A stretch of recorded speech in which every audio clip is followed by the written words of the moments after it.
des coûts et qui va donc introduire ce webinaire.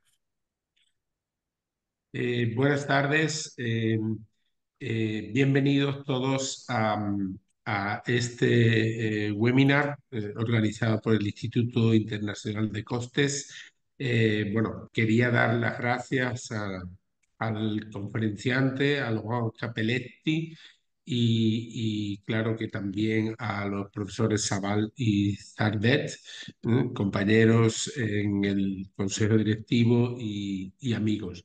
Eh, Espero que esta temática de los desempeño integral, los costes más visibles y menos visibles, costes ocultos, para mejorar el rendimiento clave de sostenibilidad de las organizaciones, les sea de mucha utilidad. Muchísimas gracias a todos y doy la palabra a la profesora Sardet para que nos presente al conferenciante inmediatamente. Gracias. Ton micro. Merci beaucoup, Bernabé. J'espère que tous les participants peuvent avoir la traduction en espagnol euh, avec l'option des sous-titres qui se règle en bas à droite de vos écrans. Los participantes pueden ver la traducción con los subtítulos abajo de su pantalla con la opción de subtítulos. Hay que activar traducción, idioma hablado francés y traducción español. Ajá, ¿Sí? sí. Donc, j'ai l'honneur de vous présenter le professeur Laurent Capelletti. Je vais rapidement donc vous le présenter et puis je lui laisserai la parole ensuite pour nous présenter sa communication. Donc, Laurent Capelletti est diplômé d'une grande école business school en France. Il est docteur, habilité à diriger des recherches en sciences de gestion. Il est professeur titulaire de la chaire comptabilité et contrôle de gestion dans une grande institution publique qui s'appelle le Conservatoire national des arts et métiers et il est président du Collège des chaires. Il est chercheur au laboratoire de recherche LIRSA, également directeur de programme à l'Institut Iséor et expert à l'Institut Sapiens. Il a reçu un prix pour le Best Paper Award par l'Academy of Management 4 années, en 2005, en 2009, en 2021 et en 2022. Son dernier ouvrage s'intitule Socio-Economic Approach to Management, Science-Based Consulting for Sustainability, qu'il a coécrit avec Henri Saval et votre serviteur, Véronique Zardet. Et cet ouvrage est paru très récemment, en 2024, chez Palgrave Macmillan. Et je lui laisse maintenant la parole pour la présentation donc, de son exposé. Laurent, tu parles à peu près comme moi, le débit est bon et la traduction est bonne. Bonjour à toutes et à tous. Merci Véronique. Merci chers collègues de m'avoir invité. Alors je vais vous présenter ce soir, en France c'est le soir, donc un papier qui a été présenté au dernier grand congrès de comptabilité en France, qui a eu lieu la semaine dernière à Dijon. Alors, ce papier va nous permettre d'aborder deux grandes théories en contrôle de gestion et pilotage des coûts. Ce qu'on appelle l'approche True Cost Accounting, l'approche des coûts réels ou totaux, et la contribution donc de la théorie des coûts cachés. Donc le titre de ma conférence de ce soir s'intitule Mesurer les impacts sociaux et environnementaux des activités humaines en true cost accounting et quelle est la contribution de la théorie des coûts cachés pour effectuer ce type de mesure.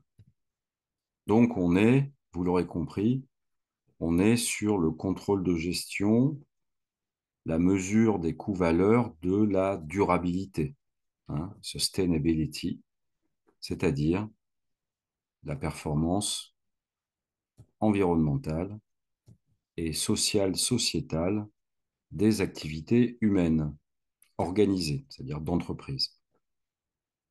J'ai coécrit cet article avec mes collègues Henri Saval et Véronique Zardet et Hubert Tondeur, qui est professeur dans la même institution que moi, le CNAM, Université de Paris. Alors, que disons-nous dans ce papier qui peut vous intéresser? Alors, tout d'abord, qu'est-ce que donc que cette approche True Cost Accounting, TCA? En fait, on se rend compte quand on étudie euh, les rapports de nombreuses institutions, de l'ONU, de la FAO, du ministère de l'Agriculture en Allemagne, en Angleterre, au Brésil également, qu'il y a des travaux de ces institutions qui portent sur les coûts cachés des activités humaines. Alors, les coûts cachés des activités humaines, alors, au plan environnemental et au plan social. Dernièrement, par exemple, l'Organisation des Nations Unies pour l'agriculture et l'alimentation, la FAO, a fait une grosse étude sur les coûts cachés de la mauvaise alimentation dans le monde. Alors, je vous passe évidemment le détail hein, de ce rapport, mais elle est arrivée à une estimation d'au moins 10 000 milliards de dollars par an de coûts cachés, soit 10% du PIB mondial.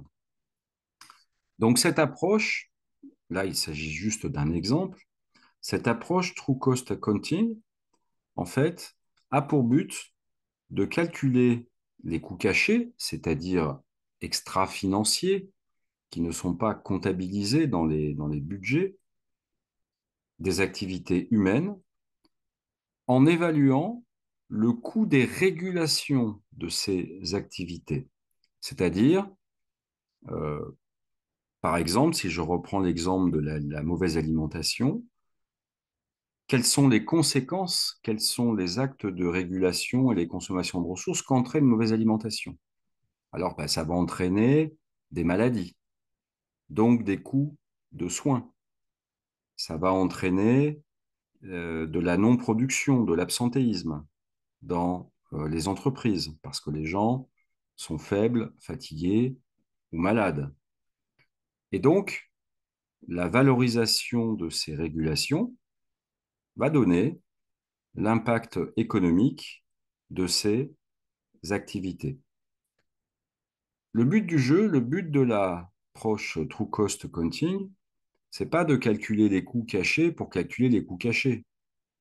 C'est de calculer les coûts cachés pour faire prendre conscience qu'il faut changer, qu'il faut transformer. Et donc, on est dans une logique, en quelque sorte, de contrôle de gestion transformatif. hein. On calcule des coûts, mais on les calcule de telle façon qu'ils provoquent, pas pour les budgéter, pas pour les, en quelque sorte les comptabiliser, mais pour qu'ils provoquent des réactions de transformation vers du mieux, vers de la valeur, vers des améliorations.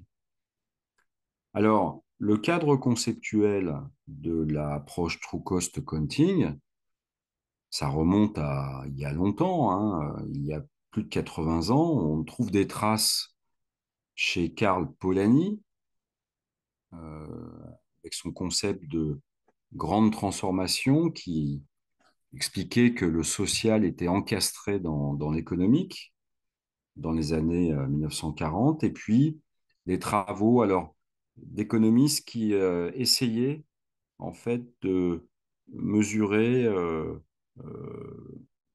coût des activités humaines au plan social et environnemental. Parmi les plus connus, Ignacy Sachs, d'une certaine façon, euh, Amartya Sen, le prix Nobel, il y a quelques années. Alors, on trouve hein, l'utilisation de ce true cost accounting qui est en quelque sorte une méthode de calcul des coûts de niveau macro-social. C'est ça aussi qui est intéressant. C'est-à-dire, on se rend compte que le calcul des coûts, bien entendu, peut se faire dans les entreprises. Hein, c'est ce que nous faisons généralement, et également à l'Institut international des coûts. Mais on se rend compte que les méthodes de contrôle de gestion, enfin en tout cas celles-ci, sont utilisées au niveau macro-social sur des territoires. Territoires, donc des régions, des pays, voire même la planète. Et donc, on trouve des calculs de coûts cachés en true cost accounting dans, par exemple, le Global Reporting Initiative, bien sûr de la part de la SASB, un Sustainability Accounting Standard Board, au niveau de l'Union européenne, puisque vous le savez peut-être, une nouvelle directive est mise en place à partir de cette année qui vont obliger les entreprises de l'Union européenne de plus de 250 personnes à produire des reportings extra-financiers avec des mesures de leur performance sociale, sociétale et environnementale.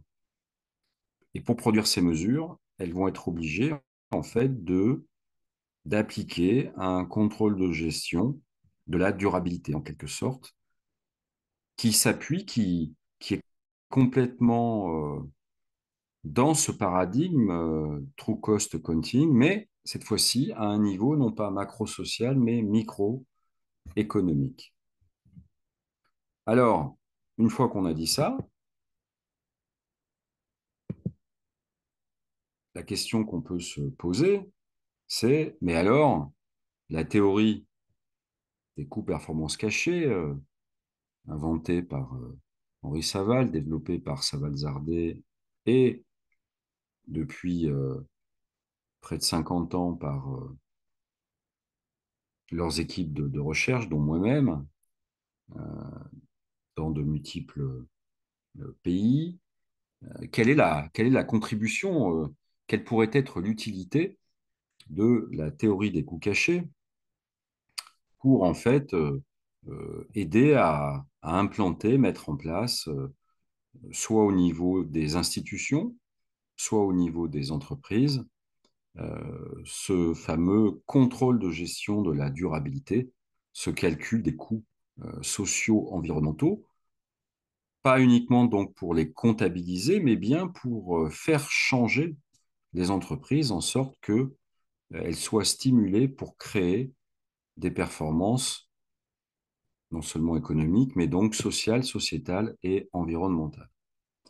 Alors la méthode des coûts performance cachés, ce qu'il y a d'intéressant, c'est que elle rentre complètement dans ce paradigme true cost accounting, avec des particularités qui la rendent encore plus, j'allais dire, utile pour cette perspective. La première chose à dire, c'est que la théorie des coûts-performances cachés, à la différence de nombreuses théories qui ont été élaborées, alors surtout en sciences de gestion et en management, qui sont élaborées de façon déductive, je veux dire de façon intellectualisante, c'est-à-dire en fait on pose une théorie par rapport à sa réflexion, on théorise, et puis ensuite on essaye de voir si sur le terrain ça peut correspondre.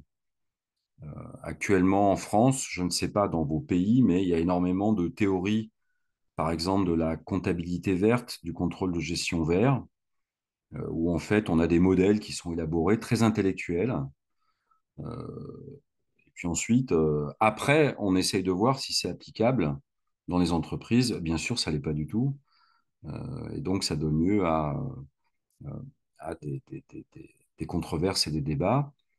La théorie socio-économique, c'est une théorie inductive par nature, c'est-à-dire qu'elle est fondée sur des observations faites durant des recherches-interventions. Et à partir du moment où on capitalise des données suffisamment génériques issues du terrain, eh bien, on va enrichir la théorie en gardant les particularités comme de la connaissance spécifique. Alors, depuis près de 50 ans, la méthode des coûts-performances cachés a donc, la théorie et la méthode ont donc été expérimentées sur plus de 2250 entreprises de 48 pays en Europe, en Amérique du Sud, bien entendu.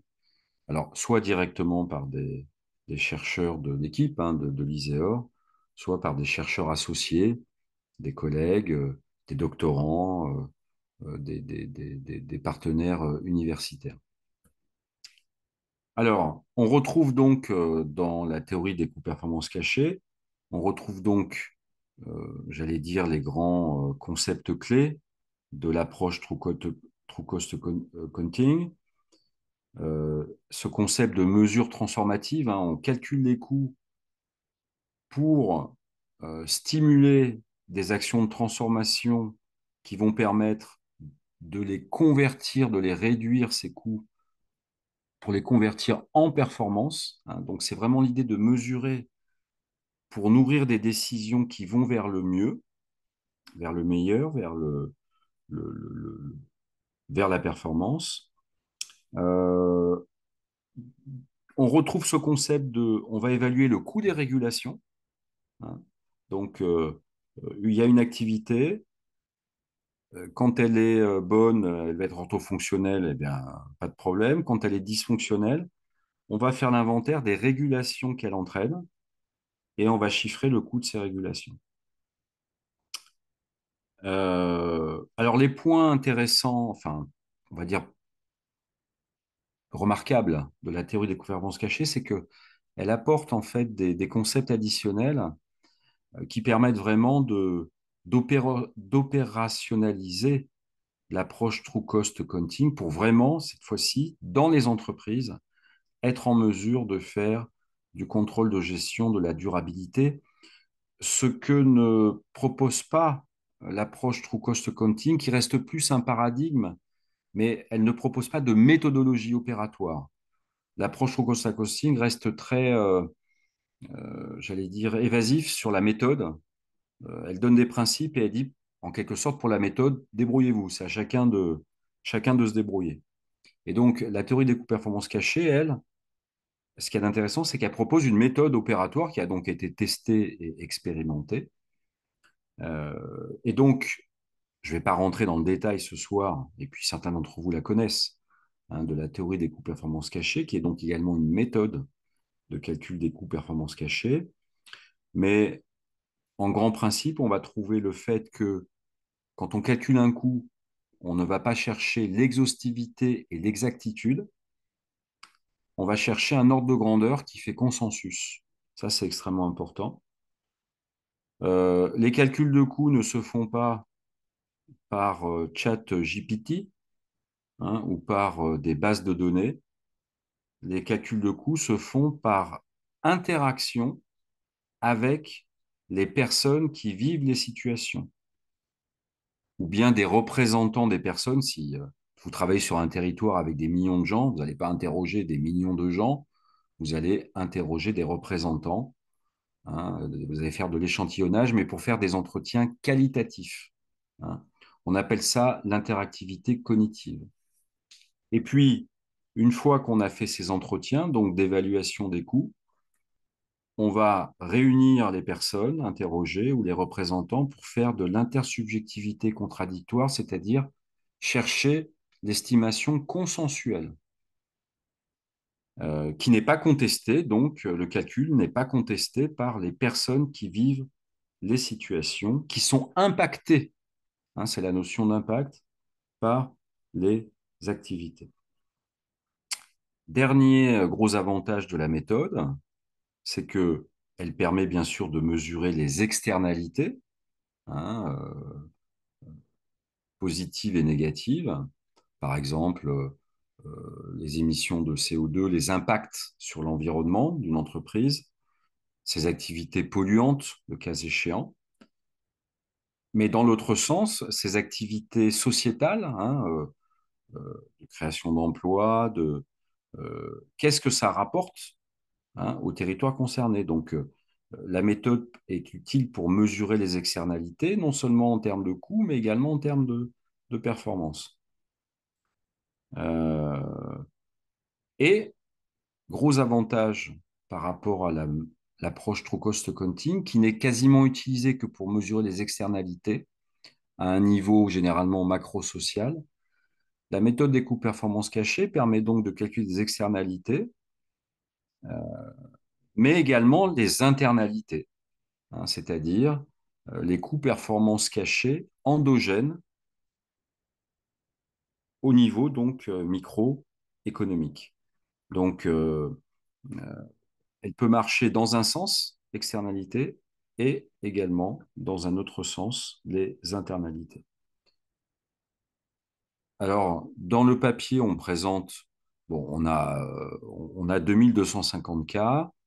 Dans les nombreux ouvrages, articles de revues scientifiques qu'on a produits, on s'appuie systématiquement sur ces recherches-interventions. Dans le papier, on a rappelé le modèle générique de calcul des coûts performance cachés selon la méthode des coûts performance cachés. Donc, par entretien, on va, avec les personnes qui sont impactées par les activités humaines, évaluées, hein, par exemple, l'organisation de réunions, par exemple, la fabrication de véhicules, par exemple, la réparation d'ordinateurs, par exemple, des séances de formation, vous voyez, tout type d'activité humaine. On va, par entretien, lorsqu'elles sont orthofonctionnelles, eh bien, c'est-à-dire lorsqu'elles créent de la valeur, euh, on va le noter et le repérer. Et lorsqu'elles n'en créent pas, lorsqu'elles sont dysfonctionnelles, on va évaluer leur coût caché par entretien en essayant de voir, c'est la colonne du tableau, en essayant de voir si ces régulations se traduisent par de l'absentéisme ou bien des accidents du travail et des maladies professionnelles, ou bien de la rotation du personnel, ou bien des défauts de qualité, ou bien de la sous-productivité. Dans les 2250 cas que nous avons pratiqués, réalisés, nous avons pu appliquer ce modèle et calculer des coûts cachés. Et une fois qu'on a fait ça, eh bien, on va chiffrer, une fois qu'on a la régulation en termes qualitatifs, ben, on va chiffrer ces coûts cachés en termes économiques. Est-ce que cette régulation entraîne des sursalaires, ou bien des surtemps, ou bien des surconsommations, ou bien des non-productions, ou bien des risques, ou bien de la non-création de potentiel? Et on arrive à un chiffrage. quand on a fait ça, on présente les calculs aux personnes interrogées pour valider les estimations, hein, puisqu'il s'agit bien d'estimations, mais consensuelles, validées par les personnes qui vivent les situations. Vous voyez, c'est ça qui fait la force, c'est ça qui fait la validité. Donc, épistémologiquement, on est bien, puisque certains pourraient dire, bah oui, mais c'est pas objectif, c'est pas neutre, c'est pas, voire c'est pas scientifique. Pour un positiviste, ce type de méthode, il ne va pas comprendre. Hein. Il va dire, mais vous faites n'importe quoi, pas du tout. Hein. Effectivement, dans une approche constructiviste générique, on applique complètement le principe que vous connaissez de réfutabilité de Karl Popper, 1942, c'est-à-dire que on ne valide qu'à partir du moment où ça a été présenté, discuté avec les personnes qui vivent les situations, et donc ça reste réfutable. Et donc, à partir du moment où ce n'est pas réfuté, c'est agréé, eh bien, on en fait un résultat de calcul. Voilà, un résultat de recherche. Alors, l'article, mais je vous l'ai dit, hein, il y a 2250 cas donc, d'application. Dans l'article, on a identifié, on a mis en exergue 4 études de cas qui montre, j'allais dire, ces dimensions de contrôle de gestion de la durabilité que permet la méthode des coûts performance cachée dans 4 grands cas différents. Alors, par exemple, pour calculer le coût des dysfonctionnements sociaux. Donc, le premier cas porte sur le calcul des coûts cachés de l'absentéisme dans une entreprise de transport public dans un département. Et donc, le calcul a permis de montrer que on est en fait sur un total de coûts cachés de 960 000 euros dans ce département qui faisait une centaine de personnes, hein, c'est-à-dire presque 10 000 euros de coûts cachés par personne et par an dans ce département. Le taux d'absentisme étant très élevé, vous voyez, 17,3%. Et derrière, donc, on s'est appuyé sur ce calcul, non pas pour le budgéter, partir et dire au revoir, mais en fait pour stimuler, compte tenu du montant, stimuler des actions, une réflexion, des décisions pour en fait réduire cet absentéisme et convertir ces coûts cachés en performance. Et on a réussi à les réduire d'un bon 50%, hein, en une année. Alors, autre exemple qui est décrit dans le cas, donc un autre exemple d'utilisation, le coût caché de l'usage excessif des pesticides dans l'agriculture. Vous voyez, là, c'est une utilisation de la méthode des coûts performance cachés pour mesurer une externalité négative environnementale sur un territoire. En l'occurrence, il s'agit d'une étude des coûts cachés de l'usage des pesticides en Bretagne, en France. C'est une grande région française qui est restée très agricole.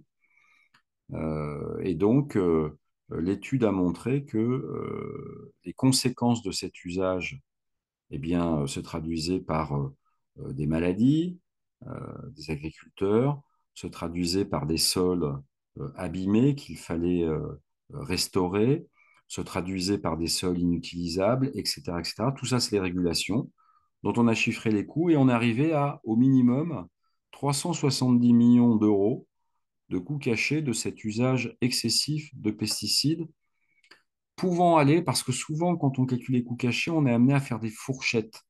C'est-à-dire, on évalue un minimum très, très consensuel. C'est au moins ça. Et puis ensuite, les débats vont montrer que, mais il y a moins de consensus, hein, que ça peut aller jusqu'à, là en l'occurrence, 8 milliards d'euros de coûts cachés si finalement on tenait compte de toutes les régulations qui ont été évoquées, mais qui ne font pas consensus. Hein, qui ne font pas consensus. Donc c'est au moins 370 millions, pouvant aller jusqu'à 8 milliards d'euros. Ça, c'est typique de la méthode des coûts performance cachés, de donner une fourchette cohérente réaliste, validé. Vous voyez? Alors, autre exemple d'utilisation de la méthode dans cette logique True Cost Accounting, donc le calcul de la performance d'une politique publique. La méthode des coûts-performance cachés, elle est très utile pour faire ce qu'on fait très rarement, voire jamais, l'évaluation des politiques publiques au plan de ce qu'elles créent comme valeur, hein. Et donc, on a pris l'exemple d'une recherche-intervention qui a été faite par Saval et Gauthier de l'ISEOR en 2019. Je crois que ça a été coordonné par Véronique Zardet d'ailleurs, euh, qui s'appelait Atelier Santé-Ville. Mais Véronique Zardet n'est pas citée dans la source que j'ai, peut-être un oubli fâcheux. Pour montrer que, alors, une politique publique, qu'est-ce que ça crée comme valeur? Ça crée la réduction des dysfonctionnements et donc des coûts cachés qu'elle permet, si elle en permet, vous voyez. Et là, en l'occurrence, on a montré que cette politique publique, et une politique publique d'une ville, hein, la ville de Lyon en l'occurrence, eh bien, qui était une politique de quartier, une politique sociale, de prise en charge, d'animation en fait de femmes en difficulté dans un quartier en leur faisant pratiquer des activités sportives, des activités intellectuelles, eh bien, avait permis de réduire, d'améliorer la santé de ces personnes, notamment physique, avait permis d'améliorer la santé mentale de ces personnes, et donc avait réduit très fortement les coûts, notamment de soins, hein, médicaux de ces personnes. On était arrivé à une estimation donc d'une réduction des coûts cachés grâce à cette politique, en ordre de grandeur toujours, d'au moins 24 500 euros par an. Et puis, dernier cas, la mesure économique d'une performance environnementale. Là encore, hein, une étude de cas, en l'occurrence un commerce, un restaurateur, qui faisait du dépôt sauvage d'ordures. On a calculé le coût caché de ce dépôt sauvage d'ordures pour ce restaurateur, en termes bien sûr d'amende, en termes d'avocats, en termes de temps passé en fait à régler, en termes de perte de clients qui se rendant compte que le restaurateur finalement était peu soucieux de l'environnement, ben, on décide de ne plus venir chez ce restaurateur et on est arrivé donc pour ce restaurant, hein, de 4 employés à 24 500 euros par an. Autrement dit, ce restaurant, appliquant euh, la réglementation ou appliquant des bonnes pratiques de traitement et de dépôt de ces ordures, quand il fait ça, ça lui permet de gagner 24 500 euros. Et ce gain est complètement invisible si vous n'utilisez pas la méthode des coûts cachés. Alors, pour conclure, nous pensons que ce paradigme True Cost Accounting et la théorie des coûts performance cachés dans cette grande transition vers la mesure de la durabilité, de la sustainability que nous connaissons alors en Europe. Et en Europe, ça devient obligatoire puisque c'est un standard maintenant, hein, comme je vous l'ai dit en introduction, mais que nous observons également en Afrique. Je reviens de Dakar où j'étais il y a 15 jours et je veux dire la question de la durabilité, de la conciliation des performances économiques, sociétales, environnementales est vraiment de toute première importance au Sénégal.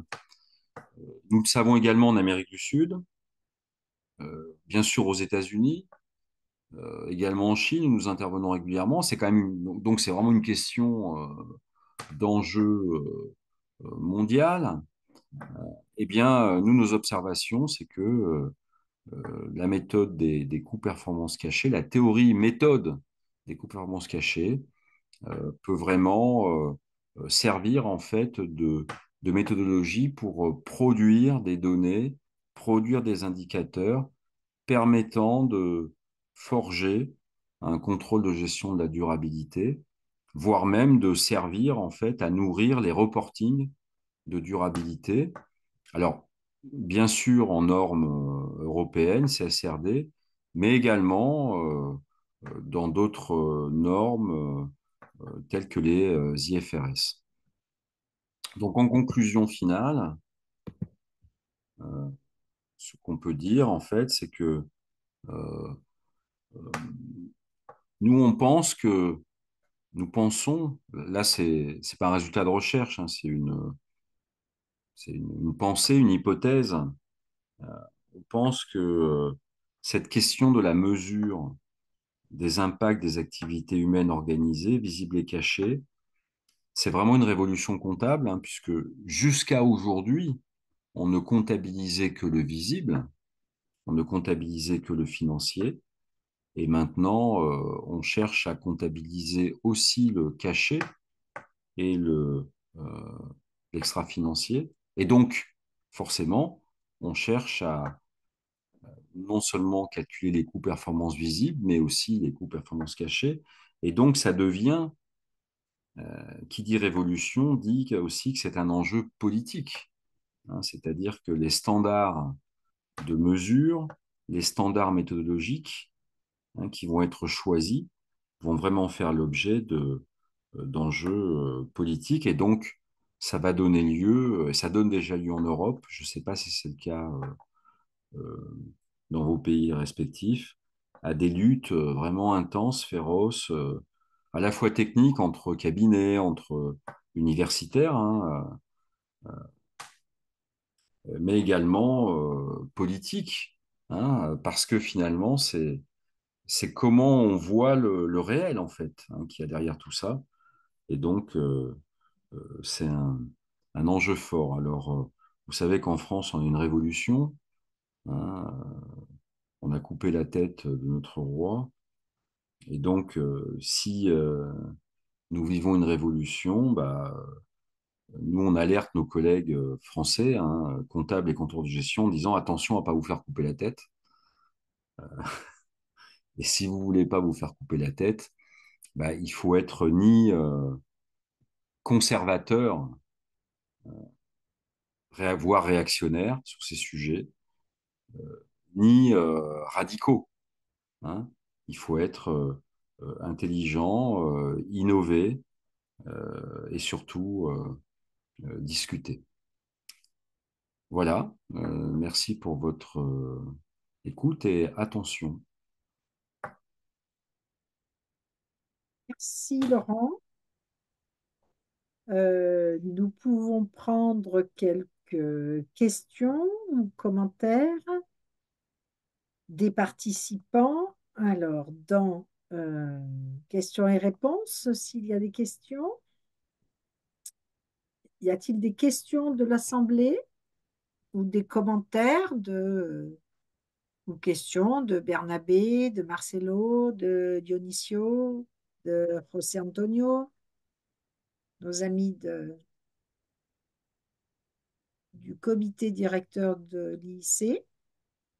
Ah, j'ai une première question. Ah, c'est un commentaire, Laurent. Très intéressant, un grand défi pour l'avenir. Bueno, Paolo, comienzo yo. A mí, bueno, felicitar al conferenciante, a Lohan, en primer lugar. A mí lo que me surge, la idea es je te eh, traduire, Laurent. esto en las pequeñas empresas, no hay capacidad analítica para poderlo hacer. y en muchos casos tampoco tienen recursos financieros suficientes. Eh, ¿Qué podemos hacer ahí desde la profesión, desde la academia? Je traduis, Laurent? Oui, Alors, donc Bernabé, qui est donc le président de l'Institut international des coûts, pose la question, pose la question de comment on peut faire dans des petites entreprises quand il n'y a pas beaucoup, alors je le traduis de façon littérale, de capacité analytique à l'intérieur de l'entreprise, que peuvent faire les enseignants-chercheurs, les professeurs pour essayer de développer cette approche auprès des petites entreprises. alors, merci, Président Bernabé, pour vos compliments déjà, et puis pour votre question qui est très, très pertinente. Alors, pour vous répondre, c'est la raison pour laquelle, en fait, dans la conférence de ce soir, dans le papier qui lui a servi de support, l'article a servi de support, on a développé, parmi les 4 cas, on a développé finalement 2 cas qui touchent des petites entreprises. Alors, pour montrer déjà que c'est possible. Alors, c'est possible comment? Parce que vous avez raison, il ne faudrait pas qu'on assiste dans les 10 ans qui viennent à finalement un contrôle de gestion à 2 vitesses. Hein, il y a le contrôle de gestion, on va dire, des riches, qui font des beaux reportings de durabilité, qui calculent les coûts-performance visibles, cachés parfaitement, et donc qui ne cessent finalement de se développer. Et puis le contrôle de gestion des pauvres, des petites entreprises, qui finalement n'en font pas parce qu'elles n'ont pas les moyens. Ce serait catastrophique. Alors, la méthode des coûts-performance cachés, justement, dans Véronique Zardet vous enverra hein, l'étude de cas, hein, enfin le papier. Hein. Euh, eh bien, la méthode des coûts-performance cachés, vous avez vu, ça se fait, je vais résumer, hein, ça se fait avec la parole, un crayon, une gomme et de quoi noter. Voilà. Je ne peux pas dire mieux, puisqu'on est sur dites-moi ce qui dysfonctionne. OK? Alors, soit au niveau interne, soit au niveau externe. Et quand vous m'avez dit ça, dites-moi les conséquences de ce dysfonctionnement pour vous. Est-ce que, du coup, vous êtes moins productif? Est-ce que vous êtes démotivé? Est-ce que vous êtes malade? Est-ce que... Alors, bien sûr, on peut le faire informatiquement, mais ça peut se faire avec un crayon, du papier, une gomme. Les calculs sont extrêmement simples, puisqu'on est en ordre de grandeur. Euh, euh, et ce qu'il faut retenir, c'est que c'est surtout un processus. C'est-à-dire qu'on fait tout ça, en fait, pour dire, bah voilà, regardez un peu le montant que vous perdez, monsieur le dirigeant, hein, en ne faisant pas ceci, ou, etc. Et donc, du coup, la phase de changement, pareil, ça se fait aussi avec un crayon, une gomme, c'est surtout du dialogue, vous voyez. Et donc, c'est très, très adapté. C'est bien sûr adapté aux grandes entreprises qui peuvent, j'allais dire, numériser, digitaliser tout ça. Si elles le souhaitent, nous, on n'est pas très favorable, hein. On veut que la méthodologie garde un aspect humain très fort. Bon, mais après tout, pourquoi pas. Mais en revanche, dans les PME qui n'ont pas de moyens, c'est vraiment une méthode, la théorie des coûts cachés, qui est, je veux dire, qui peut se faire vraiment avec des tout, tout petits moyens. Hein. Ça demande en fait euh, la conviction du dirigeant finalement. Voilà, vous voyez. C'est ce qui en fait aussi son intérêt. Moi, la méthode, je l'utilise, vous allez rigoler, hein, mais je l'utilise en fait avec ma coiffeuse. Oui, et oui. Donc, en fait, elle me coupe les cheveux gratuitement tous les mois. Et en échange, en fait, tous les mois, je lui calcule un coût caché. Vous voyez? Mais pendant qu'elle me coiffe, si vous voulez, on discute, alors qu'est-ce qui se passe, machin, etc. Hein. Et puis en discutant, on dit, bah voilà, et on discute sur bah, qu'est-ce que vous pourriez faire pour le réduire.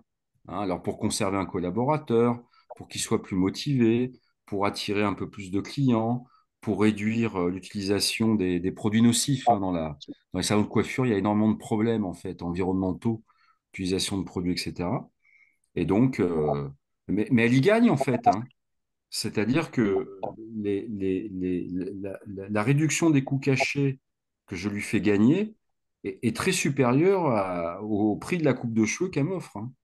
Donc, c'est moi qui y perds en fait. Hein.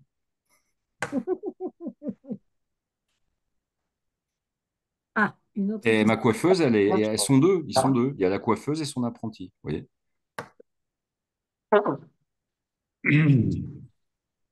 Alors, José Antonio, Ok. ¿quieres hablar? Sí, gracias, Veronique. Muchas gracias, doctor Lauren Capetelli. Es un tema sumamente interesante y relevante, además de una necesidad inminente de poder abordar estos problemas. Lamentablemente, el control social sobre el desempeño ambiental de las empresas no tiene herramientas y la que usted propone es sumamente importante. Más aún cuando las empresas aplican estrategias de greenwashing o estrategias de legitimidad para poder presentar acciones como que fueran coherentes con un buen desempeño ambiental, siendo que muchas veces son solo bonitas palabras.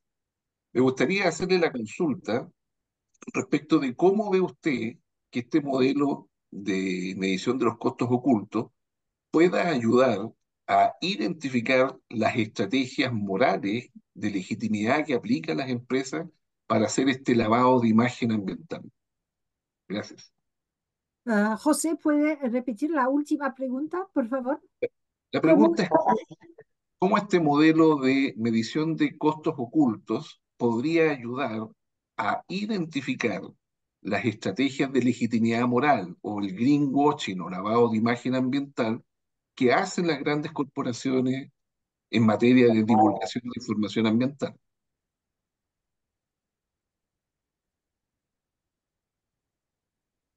Bon, je vais essayer de traduire hein, ce que j'ai compris. Le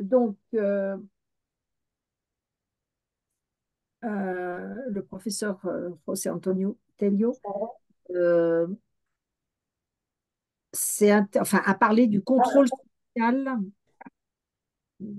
la difficulté d'exercer un contrôle social sur le développement environnemental. Je pense faisant référence aux pays d'Amérique latine en particulier.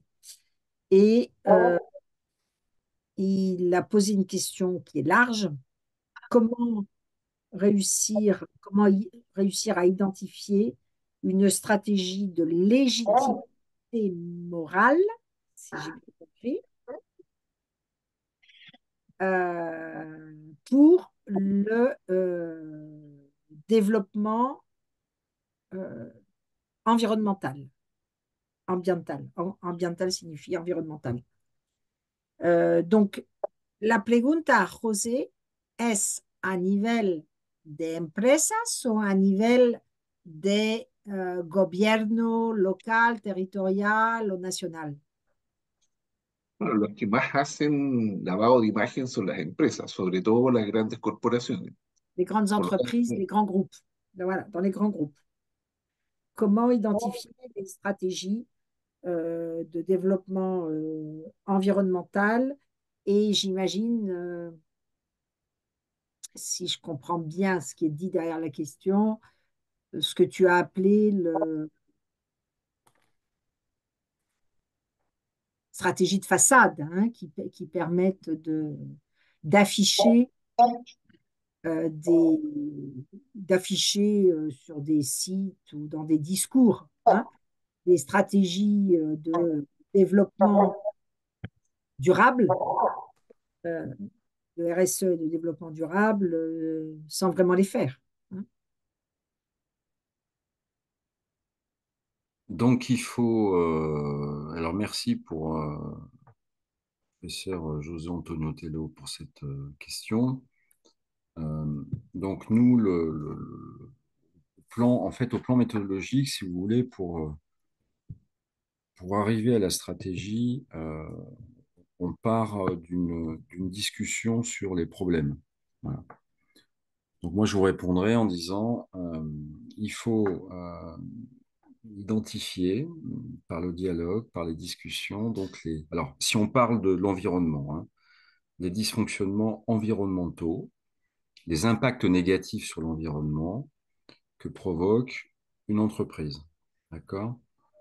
Euh, il faut arriver à un consensus sur ces dysfonctionnements. C'est-à-dire que ce dysfonctionnement, ça ne doit pas être l'idée d'un politique ou d'un écologiste qui dit vous faites ça. Ça ne doit pas être non plus évidemment que l'idée du dirigeant qui va avoir tendance évidemment à minorer, hein. Euh, il doit y avoir vraiment un dialogue consensuel pour dire voilà, ça, dans ces proportions-là, c'est un dysfonctionnement, hein. Alors, cas typique, bon, bah, si vous êtes au Brésil, c'est toutes les questions de déforestation, quoi. Bon. Mais vous voyez, il doit y avoir un dialogue pour arriver sur un consensus minimal entre parties prenantes et dirigeants d'entreprise sur le dysfonctionnement et son ampleur. Voilà. Et quand on est d'accord là-dessus, et tant qu'on n'est pas d'accord là-dessus, ben, on continue à discuter. Voilà. Alors ça peut durer longtemps, vous allez me dire, mais on n'a pas trouvé d'autre solution. Alors, euh, on peut être moins ambitieux, hein, d'un côté ou de l'autre, etc. Voilà. Et quand on a le dysfonctionnement qui fait consensus, quand les deux parties, les industriels et les parties prenantes, notamment politiques et écologistes, arrivent à se mettre d'accord en disant, voilà, ça c'est un problème. À partir de là, on peut élaborer, co-construire une stratégie. Voilà. Mais la clé, c'est vraiment le dialogue sur le dysfonctionnement, voyez, ou les dysfonctionnements, quand il y en a plusieurs. Et très souvent, l'erreur, c'est qu'on passe directement à la stratégie. Alors, sans, sans suffisamment avoir discuté et trouvé un diagnostic partagé sur ce qui n'allait pas, donc sur ce qu'il convenait de changer. Voilà. C'est comme ça que je vous répondrai. Donc, passez du temps sur le diagnostic. Passez du temps sur le diagnostic pour arriver à un consensus sur les dysfonctionnements et donc un consensus sur ce qu'il faudrait changer. Et après, on bascule sur une discussion de stratégie de changement. Combien de temps on se donne, quels moyens, etc. Vous voyez. Mais c'est une autre, l'analyse, la stratégie. Voilà. OK. Est-ce qu'on peut considérer, Gracias, profesor. est-ce Merci qu'on à peut vous. considérer qu'on peut terminer cette séance? Est-ce que vous avez reçu le fichier de la présentation que je vous ai envoyé dans le chat? Oui? OK, Correcto. merci. Euh, qui veut dire un petit mot pour conclure? Président Bernabé? Non? Ex-présidente Marcelo? No, muy interesante, Veronique, la verdad. Un buen webinar. Me, le, le envío mis felicitaciones al profesor Laurent Capelletti y bueno, a ti y a Henri Zabal, que verdaderamente han organizado este webinar y muy interesante. Así que ha habido algún mensaje allí de la gente participante que están muy contentos con el tema y verdaderamente fue muy interesante para todos. OK. Merci beaucoup. Merci à tous. On se retrouvera en septembre pour l'organisation du prochain webinaire. Et à tous ceux qui sont en vacances, donc aux Européens notamment qui sont en vacances en juillet ou en août, bonnes vacances et à tous les autres, bon travail. Merci beaucoup. Bonne soirée, merci. Au revoir.